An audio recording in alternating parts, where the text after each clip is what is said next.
So good afternoon, everybody, and welcome to our second town hall. These are part of our consultation on the development of new regulations on solid fuel. My name is Dr. Irene Cadigan, and I work in the Clean Air Unit in the Department of the Environment, Climate and Communications. While we would have preferred to have held these events in person, we thank you for joining us all virtually here today. We are still letting a few people into the room, so we would ask everyone to turn off their cameras and mute their microphones just as a courtesy. We are recording this event just so that you're aware. We'll be making some of the presentations, the slides and the recording available on our website in the coming weeks. I'd just like to take this opportunity to thank my team, Ger, Colin and Joan, who are in the background working away, and also the comms team for all their work and helping put this event together. So I suppose we'll just kick off with why we're developing these new regulations.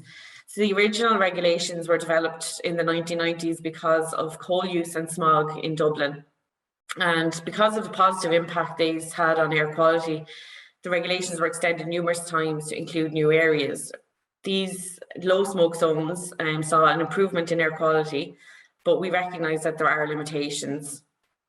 Solid fuels make up about 13.6% of the total final energy consumed in the residential sector, but they account for about 60% of our fine particulate matter emissions.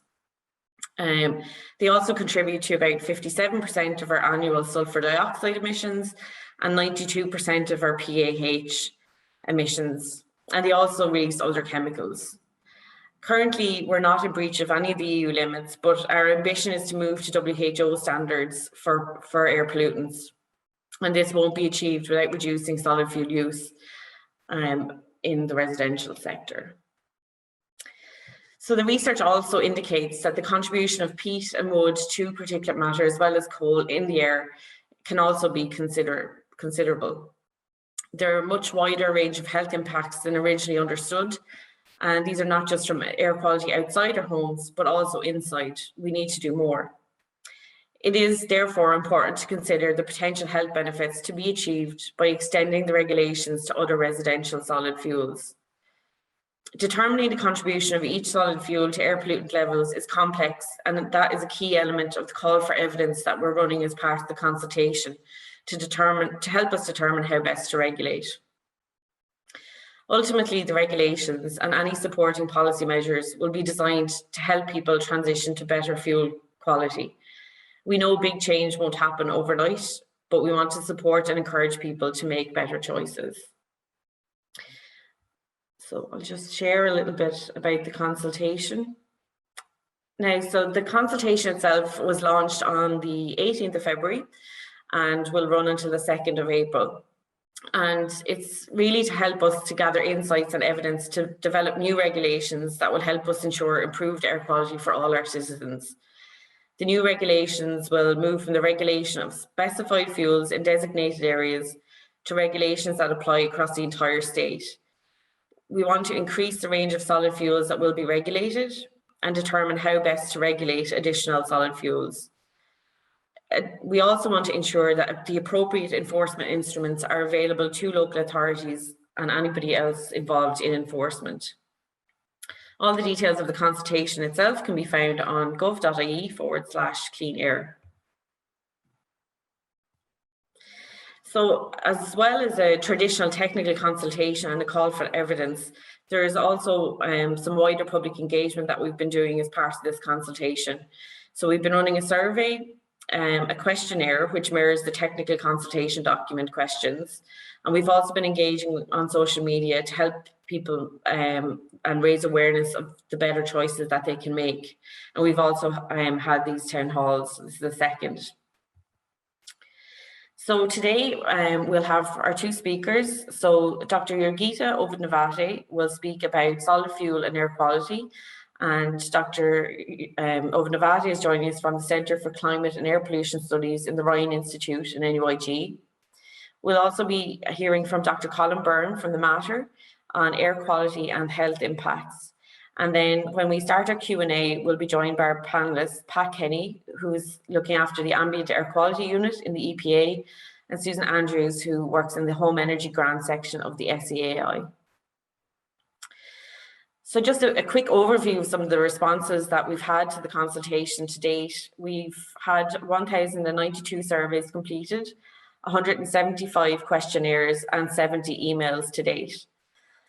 We want to reiterate that no decisions have been made around regulations. We are going to wait until the consultation responses have been properly analysed. But we do want to, I suppose, reinforce the point that it will not be an outright ban on all solid fuels, and that we have no plans to ban turf or wood burning. There does seem to be a slight misconception of that at the moment. Just in terms of some of the results of the survey and some of the questions that we asked if people use solid fuel, what kind of appliance do they use? And the large majority are using stoves and then open fires. And much smaller numbers have eco-design stoves or wood pellet burners. And there's over 100 people using ranges. And there is a mix. There are a number of respondents who use a number of different appliances. We also asked people if they were in favour of stricter controls on solid fuels, and about 57% are in favour, but this does change depending on where people are based. So over 82% of people who live in a city would favour stricter controls, which is compared to 39% of the countryside.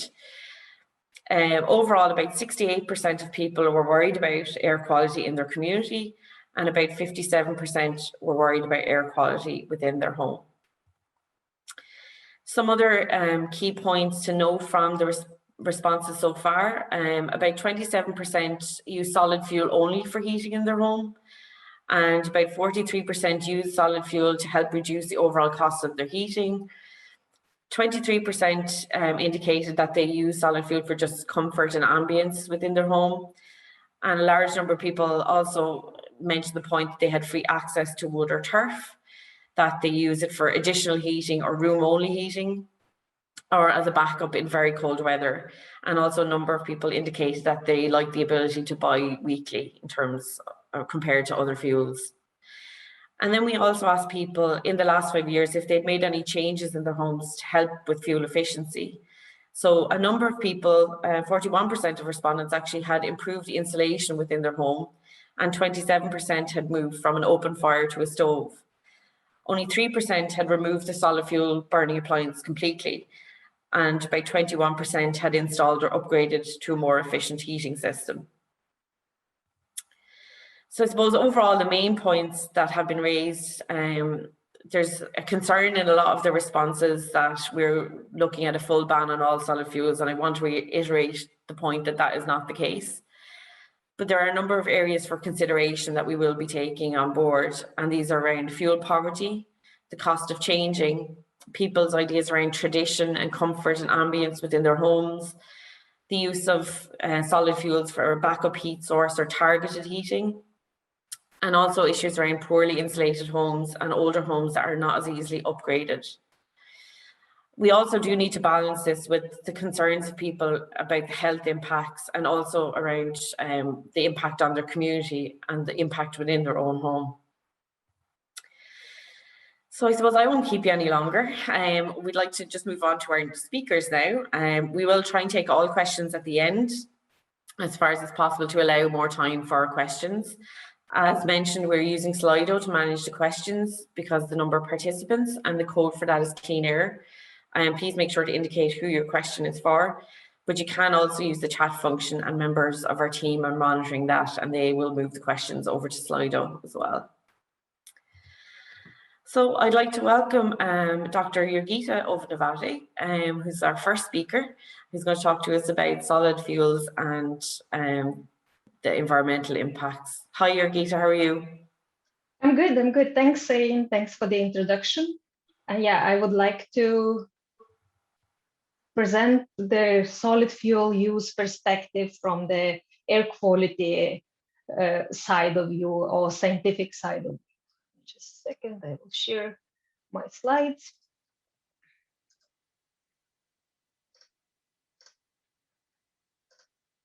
Okay.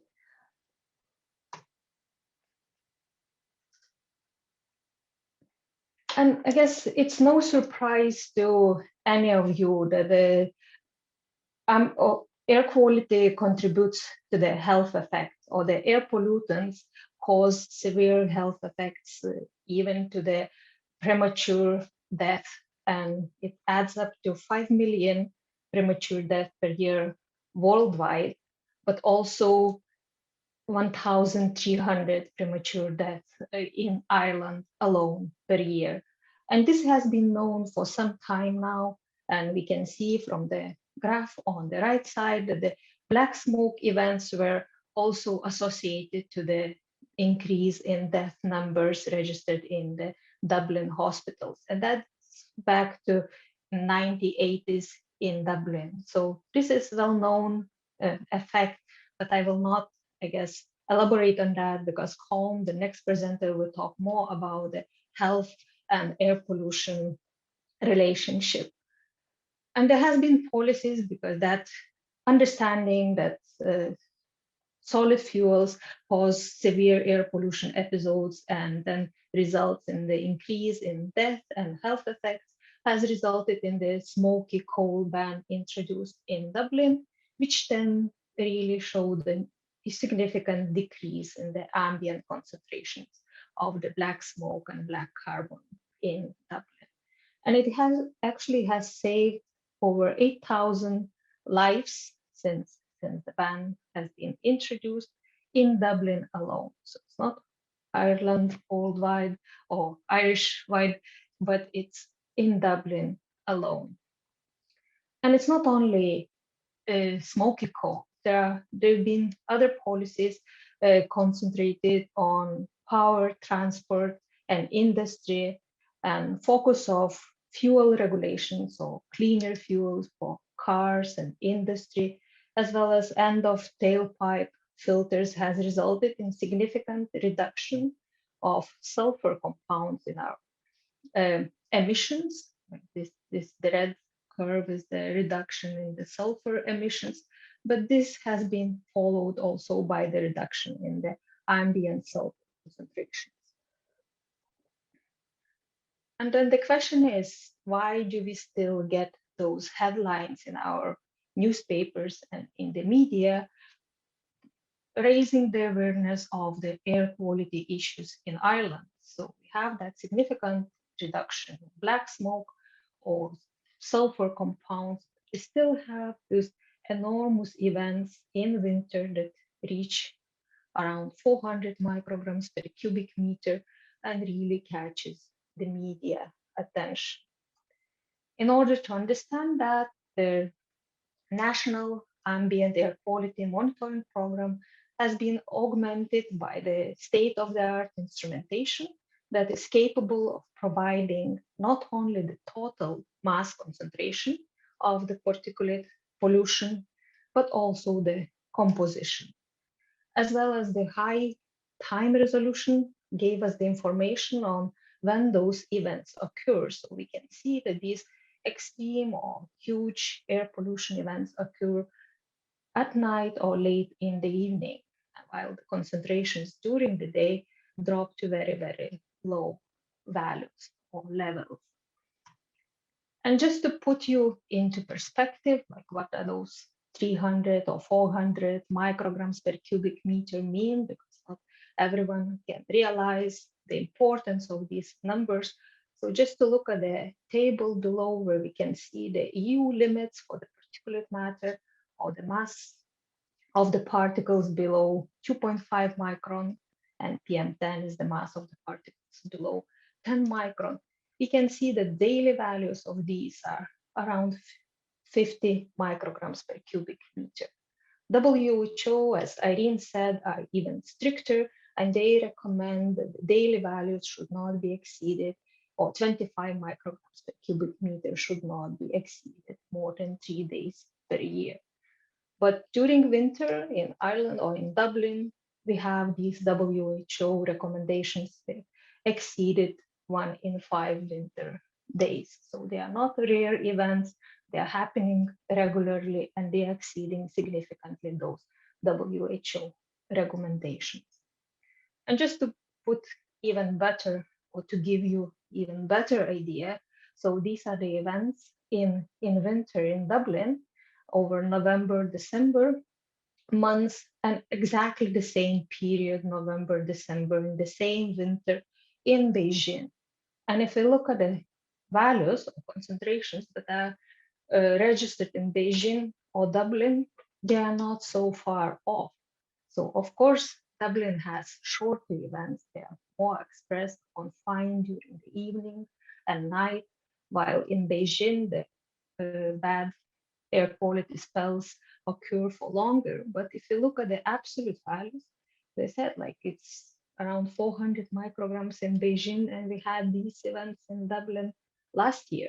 So it's nothing exceptional that we see in Dublin, but it's just that Beijing is known for its bad air quality, while Dublin is not so obvious. And as I mentioned, the state-of-the-art instrumentation not only allows us to look at total mass concentration, but it allows us to source apportion the culprits. So it means that we can know the main sources contributing to these extreme pollution events. So in Dublin residential area, we can see that over 60% come from peat burning, with 10% coming from wood and others contributing to a smaller degree. And this is similar if we look over the whole winter average. So it's not only for the extreme events, but if you take the average over the whole winter in that Dublin residential area, we can see that peat contributes over 40% to the total PM1 mass, with oil, coal contributing lower amounts and regional or long-range transport contributing even less. And if you look at the traffic, that everyone hears about traffic concerns with the traffic emissions, we can see that these are pretty stable in absolute values over the years, over the season, and with percentage contributing depending on the overall concentrations. But they are considerably lower than the emissions coming from the solid fuel burning. Again, I just want to stress that these data come from the Dublin background or residential location. When we bring our instruments to the curbside, we see much higher contribution from traffic. But even there, the solid fuel burning in winter shows a substantial contribution to the total PM at the curbside location. And we all know that in Dublin, peat or wood, they are not the main heating sources. There's electricity, gas, and oil used for the energy production, and therefore only minor contribution to the from these fuels contributing to the city's energy, they result in the highest levels of the air pollution. So these solid fuels are only used as supplementary fuels, not the main fuels for the heating. And because they emit a lot of the particulate matter, or they have so-called high emission factors, they contribute a lot to the air quality. And these studies have been published in prestigious scientific papers, so they were peer-reviewed and checked by peer scientists. And it's not only Dublin that raises the concern, like Source, our project, as well as from our colleagues in UCC, Cork, Sapphire project, show exactly similar or the same patterns where peat and wood contributes a lot in the smaller towns, a lot as well. And here we can see that from aerosols, if you look at the extreme pollution events in different locations, so that orange is the peat contribution, we see that peat dominates even at Mace Head when we have the local pollution events, Carson Point, Dublin, and Burr. So it's all Ireland feature that we have those problems arising from the solid fuel burning. And one could say that, yeah, maybe it's just outdoors, so we don't care, like we spend most of our time indoors. But the matter of fact is that up to 80% of that pollution can penetrate indoors mechanical or natural ventilation, as well as cracks in the walls. So the smaller the particles, the better they can penetrate or come back into our indoor environment and can contribute to the exposure there, as well as and this is on top of our indoor sources. So we have the solid fuel burning in open fires that contribute significantly to the indoor quality, but that outdoor air pollution come all again back into the inside of our houses. And as I mentioned in my previous slide, so we kind of got a good handle on our sulfur pollution or some of the particulate matter pollutions that they show reduction trends over the years, but CO2 continues to rise. Other greenhouse gases continue to rise, and therefore the so-called green or carbon neutral fuels came into fashion, or they were advertised as climate-friendly fuels in order to reduce or tackle the green or climate problems. However, as I've shown as well in my studies and in the previous slides, that these green fuels like wood burning contribute a lot to the air quality. So when we talk about the policies, or when we implement policies, we should always see the so-called win-win policies, where both climate aspects and air quality aspects are taken into account. And I'll leave you with my take-home messages and just stressing out all burning causes air pollution, and there is no such thing as smokeless solid fuel burning. And we need to move away from domestic burning, and these regulations that are about to be introduced of smoky coal, peat, wet wood will improve overall air quality and save our lives. Thank you. Thank you very much for that, Jurgita.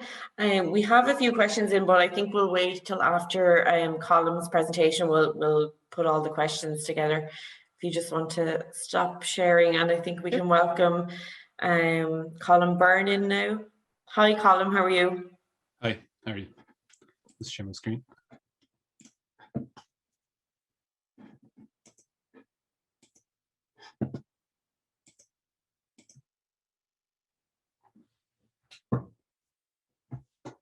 Thank you, Irene, and thanks, Jurgita. So I'm going to talk about the health impacts of air pollution in Ireland.